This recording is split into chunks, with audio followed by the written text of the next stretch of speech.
Hi guys, how are you?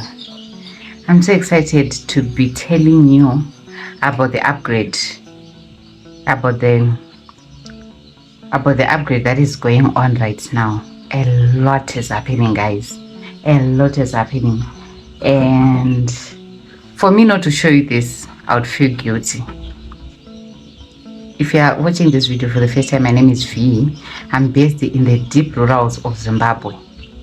Kwaseke, not deep because it's about 47 kilometers from Harare, which is, I still think our rurals are the closest from Harare because the way they are developing, the way everyone wants land this side, it shows me that, you know, people are seeing something.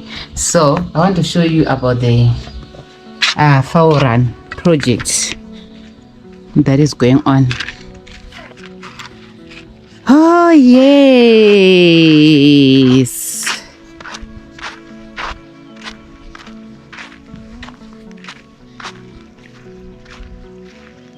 So Sekuru now is plastering.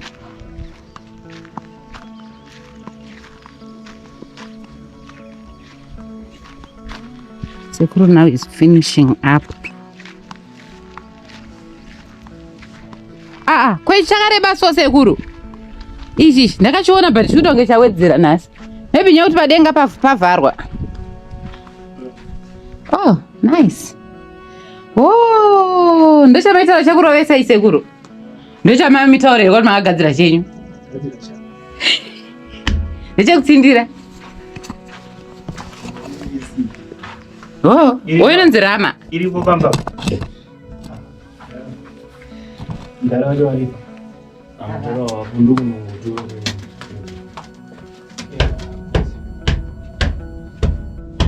Saka pachetsindira kuti flow inyasoenzana. Saka munomezhere Sekuru flow enzana kuti motongoona mega. Tinozoshandisa level kapawisa flow. Level chi? Spirit level. Spirit level pausa flow. Spirit level isemadziro chete. Pa flow futhi ande inoda kuenza. Sekuru. Oh.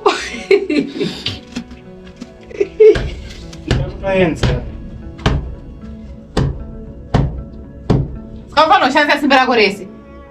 Ushandisa simba rese asi kuti unongoshandisa simba rekuramba. Sasa ndikuita so. Mungashandisa rese panoita gomba.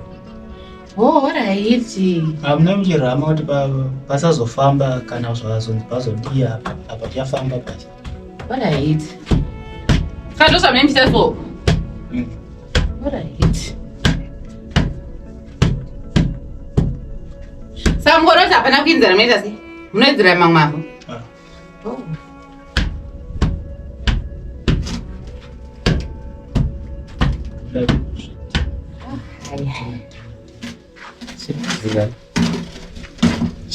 Guys, let me show you what Sekuru has done so far.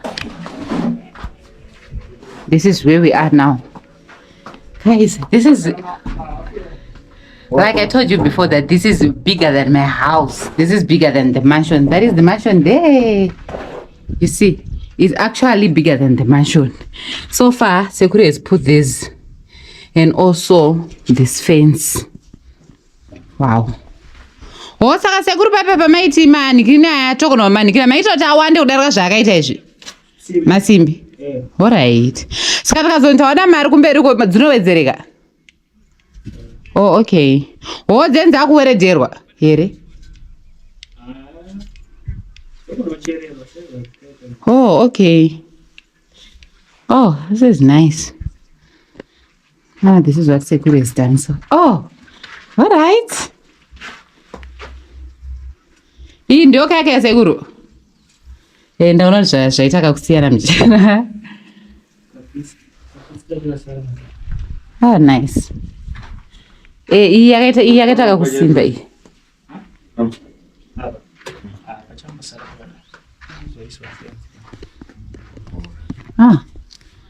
Haunogona kutombotiza chikwereti wakapinda ukarara musumbu.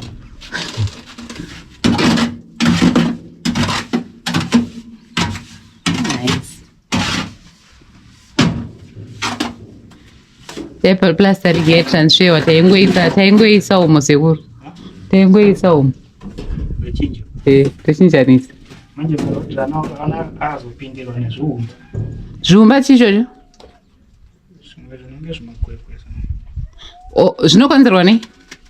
Zvakawana pokugara muhuku. Munoda kugara muchisprayiwa muchidini. Oh, okay. Chibviswa tsvina. Okay. Kugara. But kana maplaswa zvezvo zviri nani panonge musina kasekuru?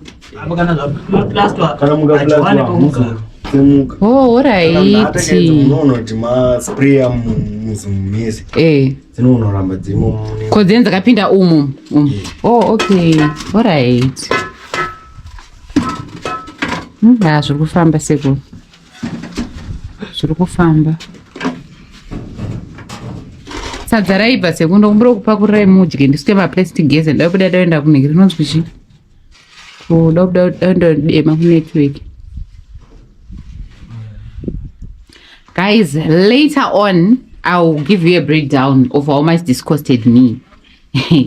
Yeah. Sometimes I'm even scared because I was not writing down. It's only a day before yesterday I thought of writing the prices down of everything. And I got the shock of my life. But don't know kana uchivaka sekuruka. Kana ukanzuru nonga akuti masenzi beta usanyore pasi because unoita unofane stress. Nozozverenga wapedza nsekuru. Ndotokudzai. Unozokangana zvinhu. Ndikuona kunge sekuru zvitori nani zvekusaverenga. Kwandiri hangu sekuru dai chandikaziva kuti zumbu richakosa dai soka.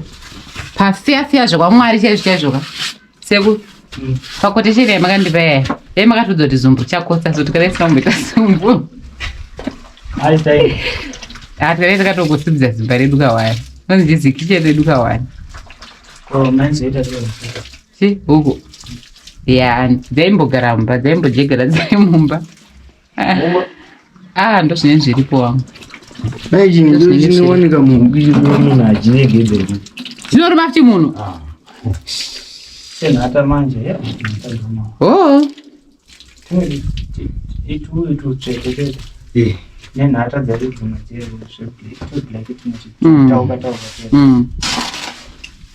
tauka kana rumo dai so kana ukabata kwakajamba zvinizvo zvakazara South Africa ndezveridzi black zvakazara South Africa ikoko South Africa kuzvonzi ndakumba sekuru chakakuruma chinokusiya une mablack spots unge tsikidzi chiona kuruma pana chachatiza zvinizvo zvakazara kunyanya Cape Town. So this is our foul run, guys. Sekuru kufara.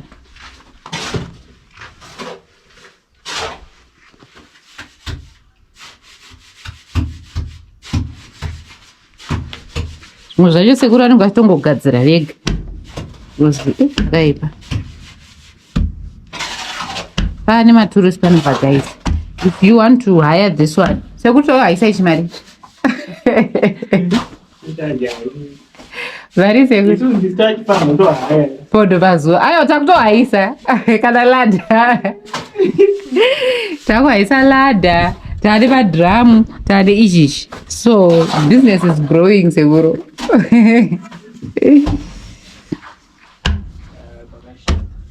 This is nice. But heavy also.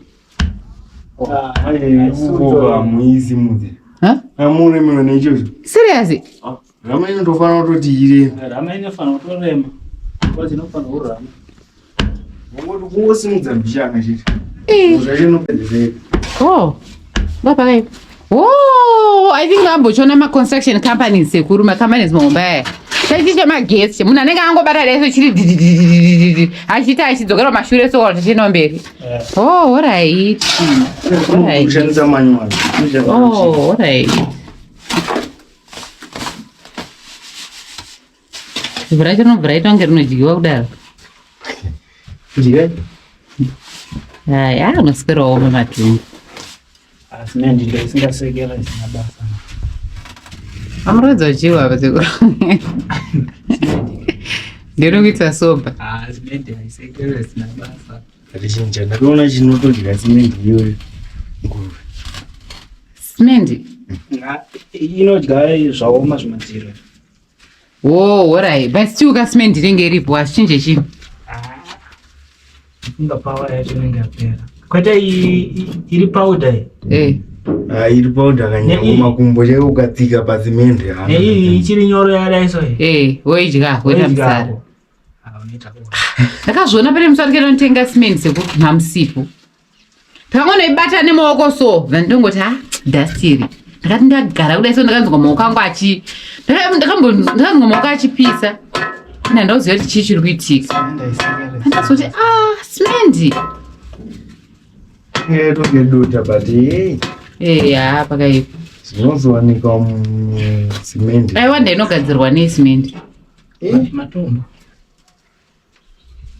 matombo chirudziseko matombo chayo yo ningera yo grindo ani dombo nonochero okay dombo rinochero enda rishamisikawo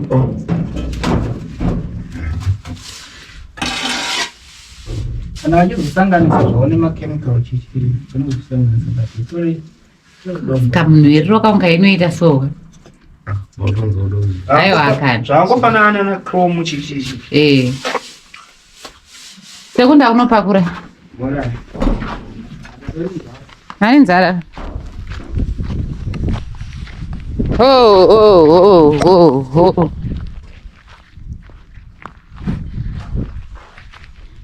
So I'm sure you guys have seen what's happening there. So these rubbles, we are going to use them for the kitchen or toilet. We are going to use it for the kitchen or toilet right now. I'm going to save. So I normally wear these shoes, my slippers, when I'm outside. And the moment I get inside, I change, just because sometimes it will be very dirty the other side. I know my house is also dirty, but it's better than outside. So I'm quickly going to save salad for us.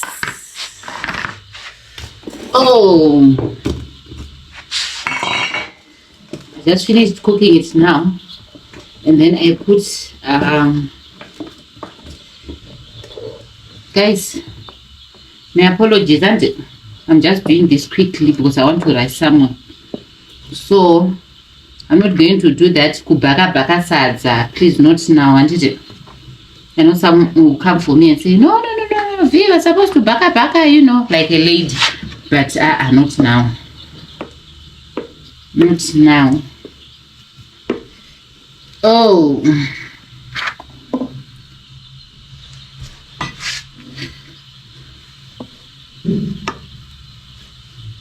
This is mine. Yo, it's a lot.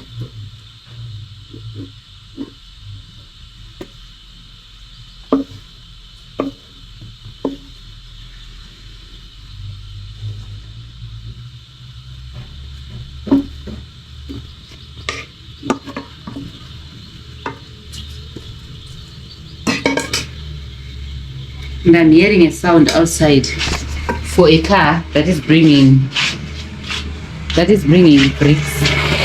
That is the car that is bringing bricks. They're going to put the bricks there. That is the car there. They're going to put those bricks there. Those bricks are for the toilet and the kitchen. They're putting them here, but we noticed that it's not a good spot. They should put those bricks that side. I don't know what's stopping them now. I don't know what's stopping them there behind the house.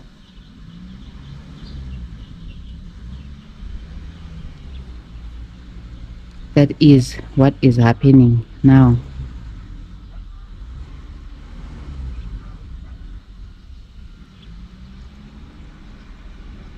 The fire run is almost finished, and those are the bricks for the kitchen, and they're also putting other ones there for the toilet. Guys, thank you so much. Okay, bye bye.